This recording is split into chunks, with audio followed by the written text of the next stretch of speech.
రోజా గారు అంటారు పవన్ కళ్యాణ్ ఎలక్షన్స్ కి ముందు వచ్చి రోడ్ల పైన పిచ్చుకుక్కలాగా అరిసాడు, ఇప్పుడు ఎక్కడ కనబడట్లేదని రోజా గారు అంటారు. దాని గురించి ఏమంటారు? ఇప్పుడు వాళ్ళ పార్టీ నాయకులను ఒకసారి అడగానండి. ఇప్పుడు మనం అంతకుముందు అందరం రీల్స్ చూస్తూనే ఉంటాము.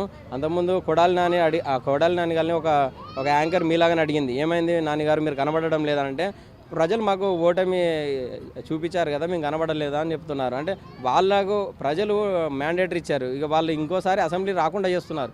అంటే ప్రజలు కదా మ్యాండేటరీ. ఇప్పుడు రోజానో లేకుంటే ఇంకొకరు కాదు కండి.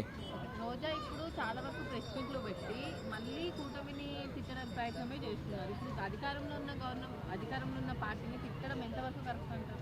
వాస్తవానికి ఎవరైనా కూడా అధికారం ఉన్న పార్టీలనే తిడతారండి, ప్రతిపక్షంలో ఉన్న పార్టీని ఎవరు తిట్టారు. ఇంకో విధంగా మీరు అన్నట్టు రోజా ఎక్కడండి, రోజా కూడా టీడీపీ నుండి వచ్చినామనే. సో ఏంటంటే వీళ్ళంతా వాళ్ళ ఎమ్మెల్యే టికెట్ కోసం పోరాటం తప్పించి వేరే ఏం లేదండి. పవన్ కళ్యాణ్ సినిమాలలో నటించొద్దంటూ వైసీపీకి సంబంధించిన వాళ్ళు మాట్లాడుతున్నారు కదా, దానిపైన ఏమంటారు? నటించొద్దని చెప్పడానికి వాళ్ళు ఎవరండి? ఇప్పుడు మురిగే కుక్కలు మురుగుతూనే ఉంటాయి, సింహం సింగిల్గా వస్తూనే ఉంటుంది. దానికి వాళ్ళు ఎట్లా అంటే తట్టుకోలేకపోతున్నారు పవన్ కళ్యాణ్. ఎందుకనంటే ఆయనకున్న ఫ్యాన్ బేస్ కానివ్వండి, ఆయనకున్న ఇప్పుడు కాపు కమ్యూనిటీ పరంగా కానివ్వండి, అన్ని రకాలుగా కూడా వాళ్ళు తట్టుకోలేకపోతున్నారు. పవన్ కళ్యాణ్ గారు చంద్రబాబు నాయుడు కలిస్తే మాకు జీవితంలో కూడా మాకు రాజకీయం అనేది ఉండదు, మా రాజకీయ భవిష్యత్తు శూన్యం అవుతుందని వాళ్ళు ఆ విధంగా 5 years కూడా కూటమే ఉంటుందని చెప్పేసి కూటమి నేతలు అంటున్నారు. దాని మీద మీరు ఏమంటారు? నెక్స్ట్ 5 years కూడా కూటమి వస్తుంది? 100% వస్తుంది. ఓకే, మరి ఇప్పుడు కాంగ్రెస్ నుంచి షర్మిల గారు వాళ్ళ కొడుకుని రాజారెడ్డి కూడా నేను పాలిటిక్స్లోకి ఎంట్రీ చేయిస్తాను అని చెప్తున్నారు. ఎంతవరకు చేయించినా కూడా కాంగ్రెస్ ఓట్లే కానీ చీలిపోయాయి.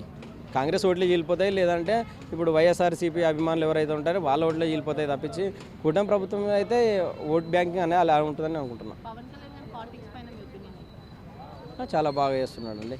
ఇలాంటి నాయకుడు అంటే రేపు రానున్న రోజులలో అంటే ప్రధానమంత్రి కానీ లేదంటే మంచి స్థాయిలలో ఉండాలని మేము అనుకుంటున్నాం. ఇంకోటి ఏపీ లిక్కర్ స్కామ్ కేసులో చాలా మంది వైసీపీ సీనియర్ లీడర్స్ని అరెస్ట్ చేస్తున్నారు.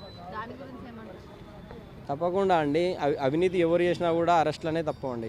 అంటే అది కూడా కావాలని చేస్తుంది కూటమి అంటున్నారు. మరి దానిపైన ఈరోజు ఒక కూటమి ప్రభుత్వం కాదండి, ఈరోజు తెలంగాణలో కూడా లిక్కర్ మాఫియా అనేది పెద్ద ఎత్తున మీరు అందరూ చూశారు. ఈరోజు దేశంలో ఎక్కడ ఏ అవినీతి జరిగినా దానికి శిక్ష తప్పకుండా ఉంటుందండి.